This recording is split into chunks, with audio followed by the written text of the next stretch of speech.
Hi, I'm Gordon Burkell from Filmmaker U. At Filmmaker U, we create courses for film professionals, deepen and diversify your existing skill set. You can learn more at filmmakeru.com and follow us on Twitter at filmmaker_u. Every week, we interview a film professional to discuss their work, and this is made possible by our sponsors, OWC. For more information on how they can assist you in your filmmaking needs, go to owcdigital.com.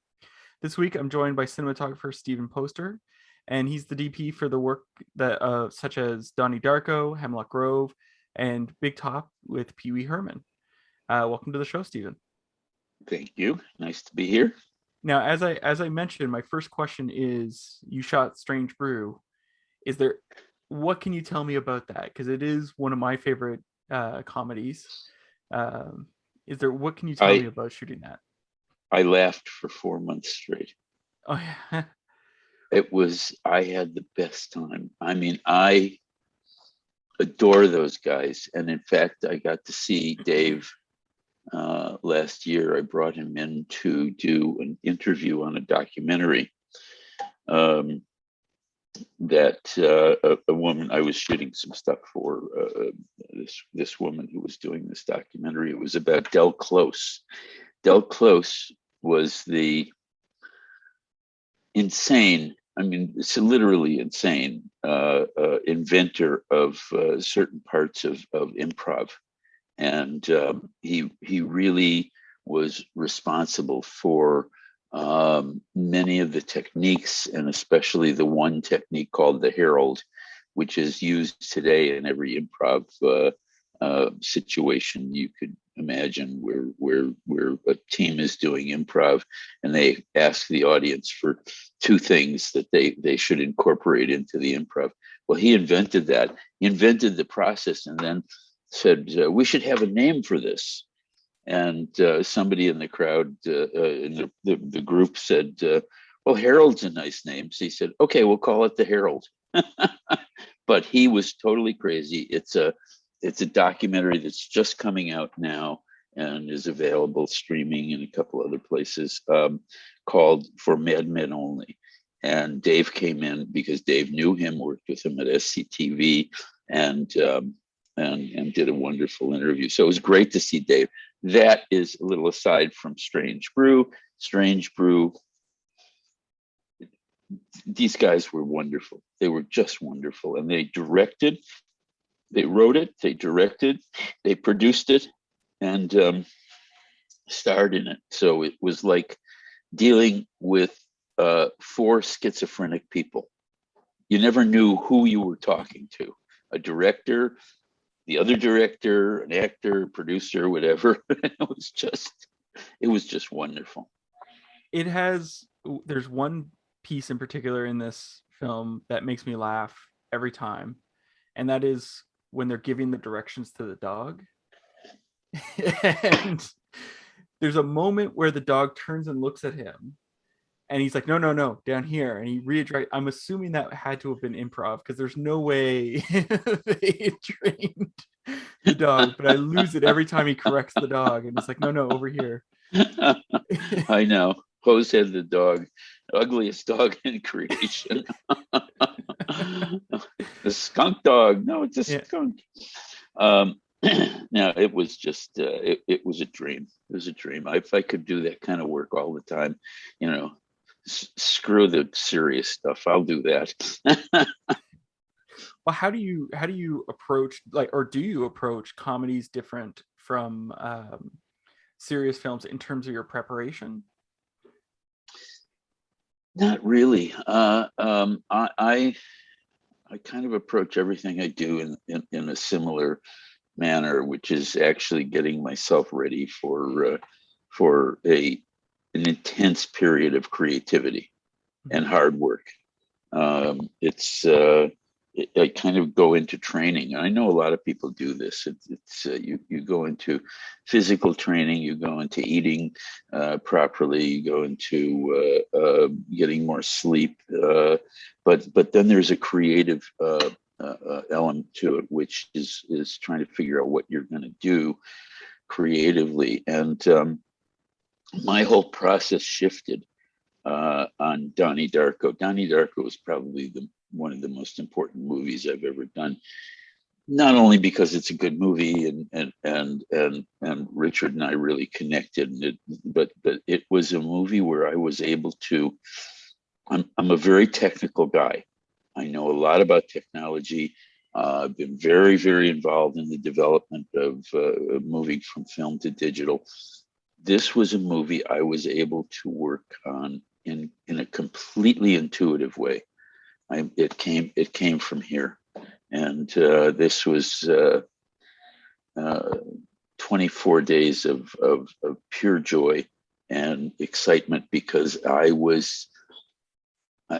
threw away the technical and I just concentrated on my own creative process, and that was great. And we had the freedom to do that because it was a low budget picture. Nobody, people weren't paying that close attention to us while we were doing it, and I had the opportunity to really kind of wail and have a great creative time.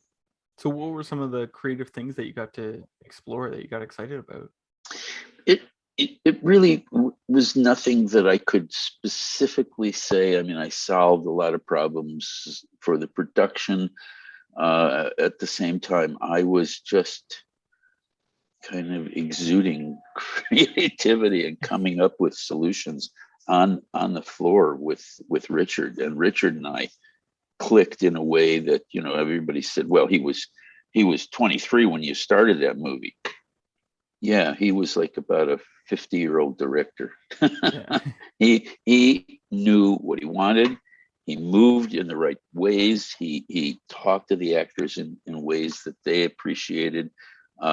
He gave me the freedom to contribute and to be partnered with him to the point where I mean, he was just wonderful to work with, and the two other movies that we did together were just as joyous. Well, you Southland Tales, if I'm not mistaken. That one looks phenomenal. Which the Southland Tales? Oh, yeah. I love Southland Tales. To me, Southland Tales was completely misreleased. It was the year. It was a political year, and it should have been seen as a political movie. Mm-hmm. And Southland Tales, it was kind of, if that movie came out now, people would say, oh, well, that's not too far-fetched. Yeah. Well, but Richard had that ability. Richard has an ability to a prescience about him that is remarkable in every movie. Like we were told on Donnie Darko, airplane engines don't fall off of airplanes. While we were shooting, there was a headline in the LA Times: airplane engine falls off over Pacific. I mean, Southland Tales, there were so many things that were prescient, and it just, he has that way with him to kind of predict the future. Now, when I think about Donnie Darko, there's very much a unique aesthetic to it that really reflects the storytelling. So when you're looking at the script, is there something like, how do you mark up your script? Do you mark up your script? Is there this was part of this was part of the deal when I took the job. I said, I will do this job if Richard and I can sit down for about 4 days together and read the script. And they agreed.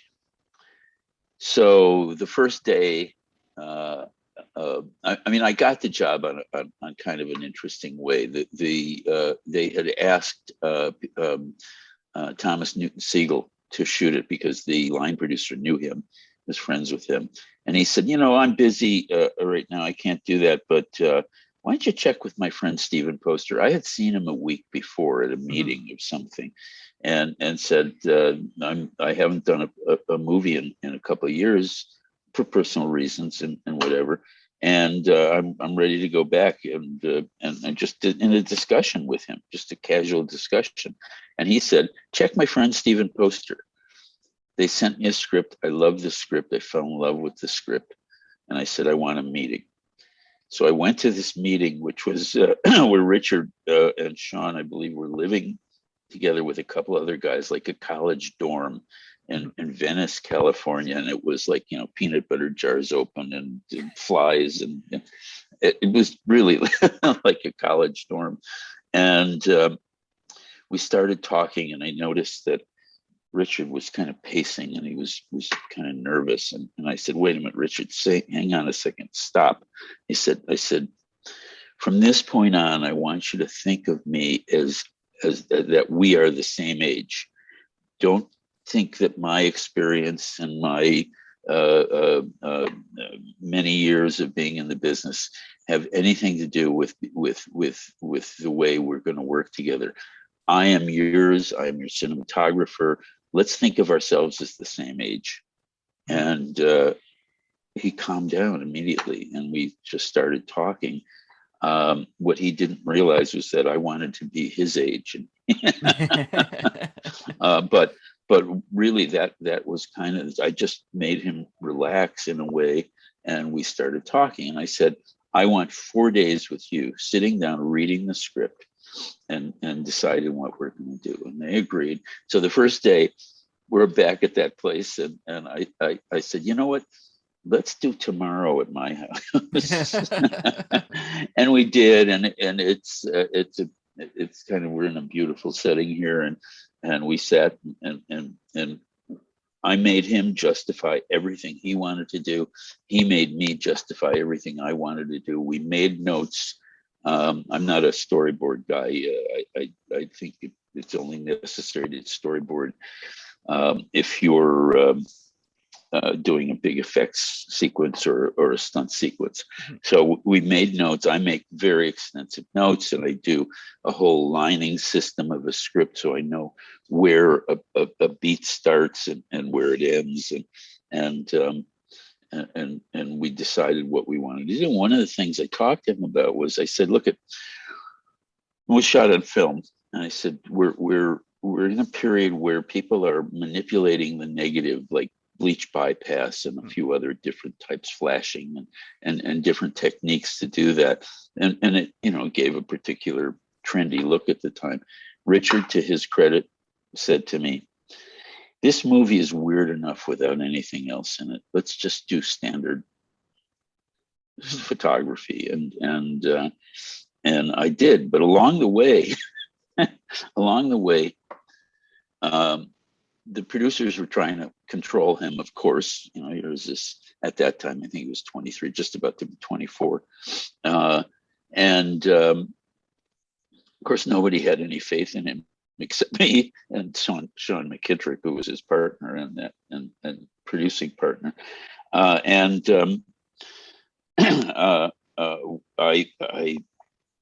just talked to him in a way that allowed us to really understand what was going on. So the producers came to me. One of the producers, I knew the executive producer and from other stuff, and said, Richard wants to shoot an anamorphic, and we don't want him to. He can't afford it. Can't afford it on this movie. And I just, off the top of my head, said, well, let me explain a couple things to you. First of all, you need more light for anamorphic lenses. They're a little slower. And he said, yeah, I know that. He said, I said, but there's this new film stock that Kodak just came out with, and it's twice the speed of the current stock. So that will eat up that light deficit. We don't have to worry about that. And I also said, with anamorphic, you're shooting wide horizontal, and you don't see the ceilings, because that's just the nature of the format. And that means that in the house, I can light from the ceilings. I put a grid up, and we can light from the ceilings, and I can shoot really fast that way. It was all bullshit. They bought it, and we got to shoot anamorphic, which is what Richard wanted in the first place, and it made sense for the movie. And so I shot a completely untested raw stock that I had never used before. Yeah. And it was 800 ASA, and very, very fast compared to everything else. It had a certain amount of grain to it, which I like because that's part of my style. And I know how to work with high-speed films. So I shot the entire movie on that raw stock, and I was the only movie ever done on that raw stock. And then they never used it again, or no, people never did it. It wasn't that popular. It was for me. I loved it, but what's it wasn't. crazy though is that I know so many people who love the look of Donnie Darko, like, and are like, oh, I want that look, right? Like that for years. There was people like, oh, I want it like that. We got rid of the stock. It's because I'm good. Yeah, I know what I'm doing, you know. But that was part of it, you know. It was really a kind of took a great chance with that, but I knew what I was doing, so I wasn't too nervous about it. Now you mentioned earlier that you were part of the transition. You took part in that sort of transition from film to digital. What were some of the challenges in that? I'm still involved.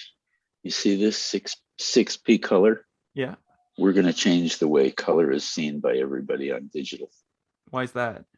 Because it's a company that I'm on the board of that has developed a system to increase, you know, we've increased the resolution on film tremendously. I mean, it's way more than you possibly could ever use in any situation. Mm-hmm. It's, you know, we went through the K wars.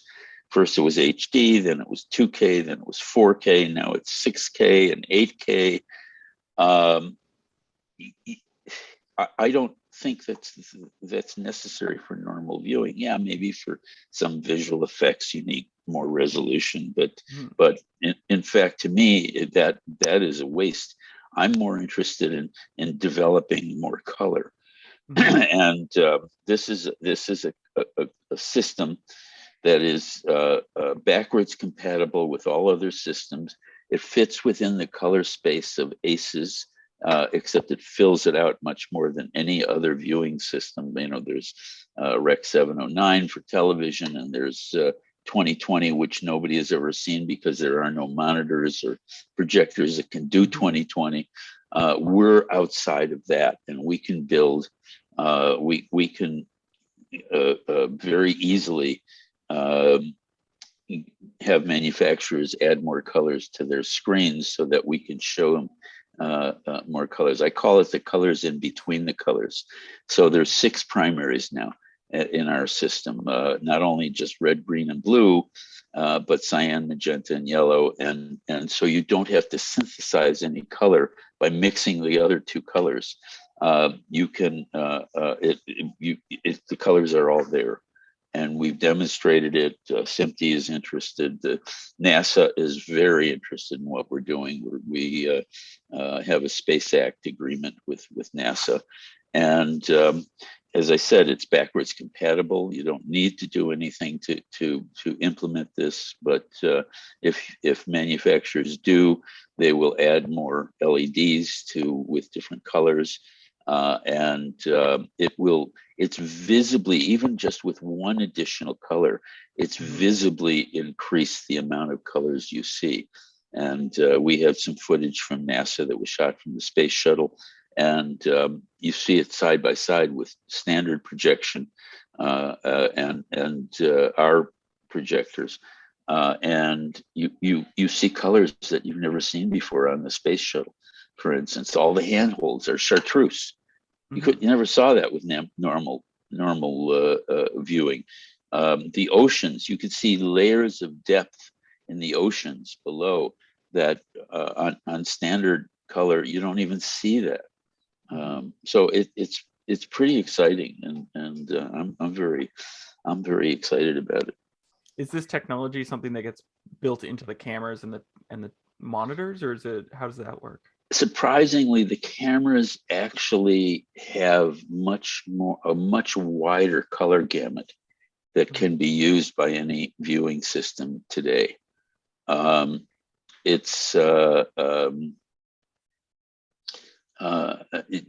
but they can build them into the chips.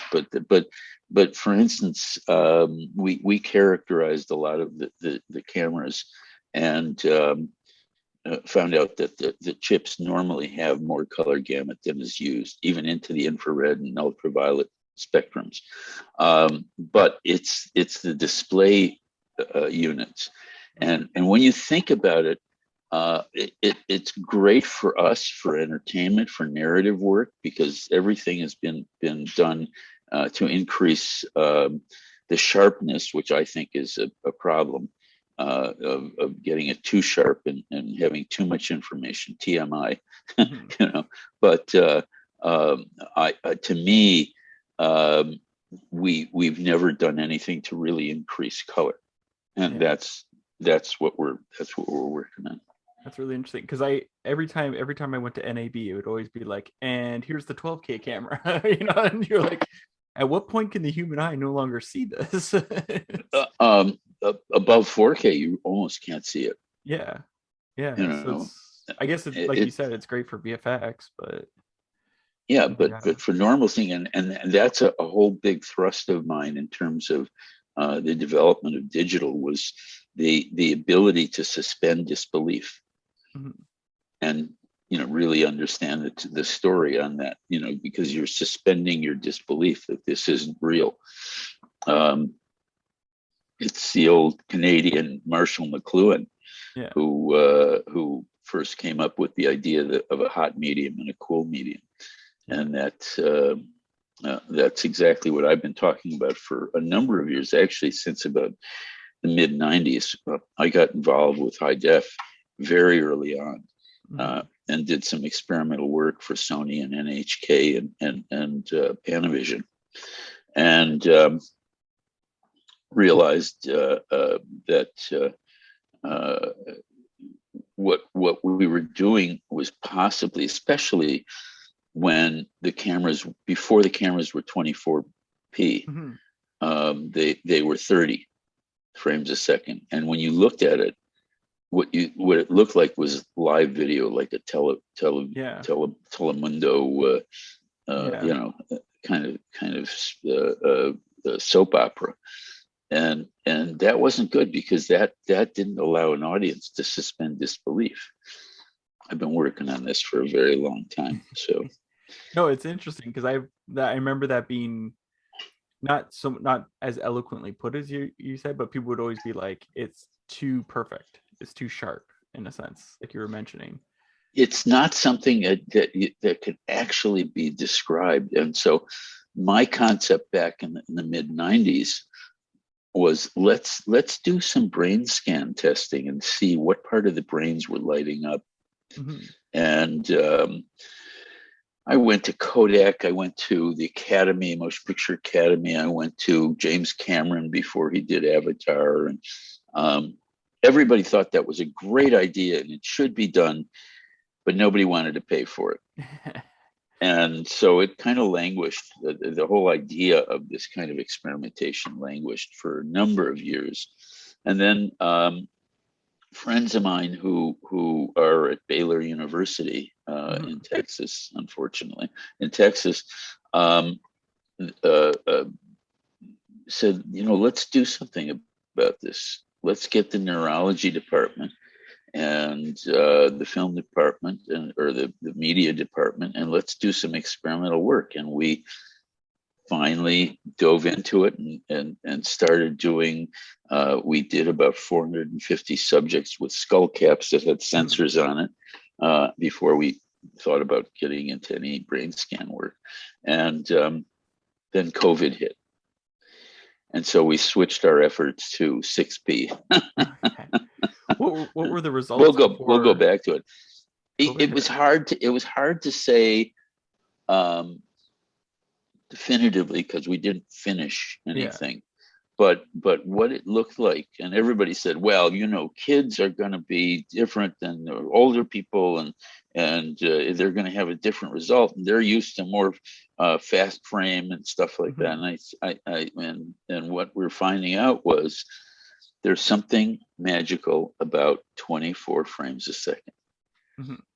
And as I said, we don't have definitive information yet. We'll go back to it when things clear up. and start doing some deeper tests, and maybe even get into our brain scanning test, because as it turns out, the Texas VA, Veterans Administration, is interested in flicker rate as a trigger or a cure for PTSD. And so they're interested in letting us use their big magnets, the big fMRI machines. So we may get into the brain scanning part of it. It turns out that 24 frames a second seems to be a golden mean of suspension of disbelief. The minute you go off of 24 frames a second up to 30 or 60 or 120 frames a second, you get that, you lose that sense of timelessness, of suspending disbelief to really understand the story. It's very interesting, but I mean, it's not definitive yet, so I don't know. And 24 frames a second was an arbitrary number. There was no mystery or magic to it. All it was that was the slowest you could go in frame rate and have decent sound, even sound. So it was a function of sound, not of picture. But they hit on something that just stuck. Stuck. It's magical. Yeah. Now, I have one last question that I ask everyone I've been interviewing. We've been stuck in this pandemic we're going on 2 years now. And during that time, a lot of people have turned to streaming services for entertainment. Is there a show or a movie you've discovered in the last year that you think people should check out? Yes, I mean several, of course. We went to France for a while. Mm-hmm. And every night we were in France, and we started out with a series called The French Village, which was about about a village in eastern France that it was from the time the Nazis invaded and took over through the war. It was 7 seasons, and we poured through it. It was just a brilliant series, fascinating, and a lot of history and stuff, but the characters were great. And then we went to Le Bureau, and if you haven't seen Le Bureau, it's a spy thriller, and it's 5 seasons, and it's wonderful.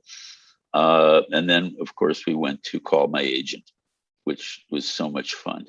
Yeah. And we did those 3. I just started Foundation because I'm a big fan of Isaac Asimov's Foundation series, and it looks like they're doing it right. I'm pretty excited about it. But the 3 French shows were surprisingly good. Stitzel was interesting, from Israel. I understand there's a couple others from Israel that are pretty good. And somehow we watched Hard, which was Brazilian.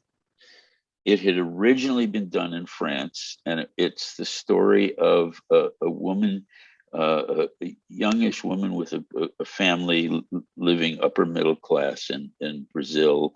And in the first scene, her husband falls off a ladder and dies.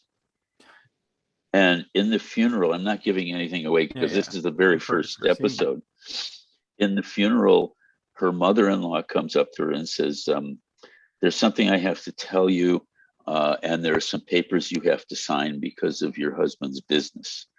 And she thought her husband was in tech, and turned out that her husband was a producer of pornography. And she has to take over the business. So it's funny. It's funny. Yeah. It's very, very light, very airy and sweet, but with a lot of pornography going on in the background, But it's somehow not. I mean, it's not pornographic somehow. It's a sweet story. Well, so thank Thank you so much for letting me interview you today. My pleasure. And that's it for this week. Make sure to check us out at filmmakeru.com. And for our latest courses, follow us on Twitter at filmmaker_you. Again, I want to thank you, Steven, for joining me. And I'd also like to thank our sponsors, OWC. Go to owcdigital.com for all your filmmaking needs. I'm Gordon Burkell. I've got stuff there from OWC. There you go. Exactly. There you go. Well, thanks again for watching.